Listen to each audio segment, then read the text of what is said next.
firstly, congratulations on the film. It's been a long time coming, not just on that, but the Sparks Brothers documentary, which came out early this year. Being able to be back in the cinema is something so many people like ourselves have missed. Watching this in a full audience this morning was incredible. How is it for you knowing that you've got a film coming out so close to How is it knowing you've got the film coming out so close to sort of Halloween as well now, one of the very few delays that was worth it? Well, when there was an opportunity to move the movie, it was supposed to come out in April, but then cinemas weren't open in April.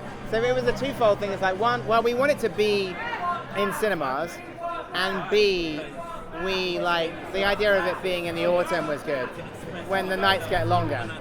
One thing I want to speak about, casting Synnøve and Anya in this were absolutely incredible. How was it working? Because they're both so incredible actors at such a young age as well, getting them in the forefront of the film. I know, like Thomasin McKenzie was 18 when she shot the movie, which is astonishing, I think.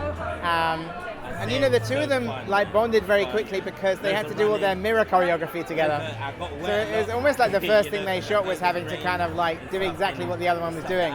So I think because of that, they became like sisters very quickly. And a final question, one thing I'm desperate to ask, we saw an incredible week at the box office last week, the return of Bond, and you tweeted photos of the queues at the Odeon.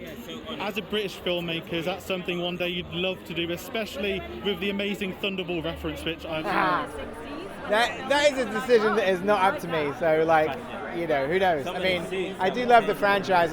Carrie's a good friend of mine, so I was so happy for him. I was texting him from the cinema. I saw it at the premiere, but then I went again on Saturday morning, and I was like, dude, I'm sitting in the 12:30 screening, and it is absolutely packed. And so, yeah, I took those photos of the queue and sent it to him. Definitely brilliant. Thank you. I appreciate that. Cheers. Have a nice night. Firstly, congratulations on the film. An absolute blast watching it.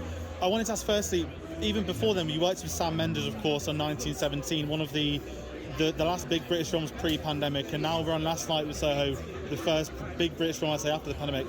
How was it working with both those directors? Because they're both so incredible for our industry. I mean, working with Sam, working with Edgar, is just like an absolute dream come true. They're both incredible collaborators. They're both like very giving, very empathetic, and they're both a damn good laugh. So that's everything that you want in a co-writer. Absolutely, and as well as that, it's the first Edgar film we've had two sort of leading actresses. How was it working and writing for Synnøve and for Anya, because they were fantastic? I mean, well, first of all, Thomasin McKenzie and Anya Taylor-Joy are probably two of the best actresses working today. And they both bring so much to the role. You know, Anya just brings so much charm, so much charisma, and Thomasin brings so much vulnerability that when you write characters and you hope the world will kind of like fall in love with them, I wasn't worried. At the minute we did the read-through, the table read-through, I remember being like, oh, everything's going to work. Brilliant, thank you. I appreciate that so much. Cheers, take care. Cool, lovely to meet you, my bro. Firstly, congratulations on the film. Thank you so much. That's one thing. And one thing I really wanted to say, I recognise your face, and I was checking it, and you were, of course, in Attack the Block. Yeah. Which is a very big cult film, and I remember being at school and that came out and we all loved it. Yeah. How was that sort of, I know Edgar didn't work on it, but he was involved on it. What was it like jumping forwards to the future and doing Last Night in Soho? I mean, a dream. I feel like I've had a full circle moment in my life. You know, even like the way the casting came about, just linking everybody that was involved in Attack the Block is involved in this, like, it's surreal, you know? So, a real pleasure to just be able to even talk about some of my moments on that film and create new moments on this, so yeah. Definitely, and one thing I wanted to add as well, your character is one of by far the most interesting ones, and in a film where it shows the dangers of London, your character is one of the highlights. How was it to read that script and act of the cast, because I had so much fun with it?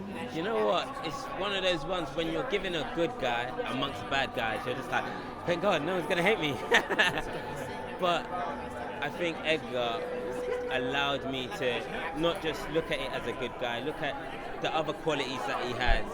So like clarity, making sure everyone is safe, you know, listening and stuff. And, you know, those kind of qualities enabled me to, you know, try as much as I can to get even more depth into who John really is.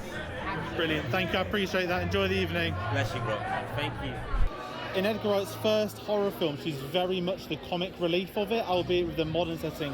How was it to film with him and to take that into account? Oh, it was so much fun.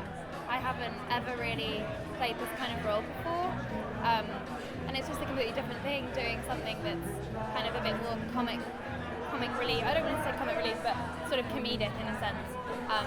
And it's such an interesting dynamic working with a director, but especially when you've got these one-liners that are sort of, I don't know, you don't know if you're landing them or not, but he's just a great director. It was very funny. A lot of cheers today in the screening with the comments was really, really well received.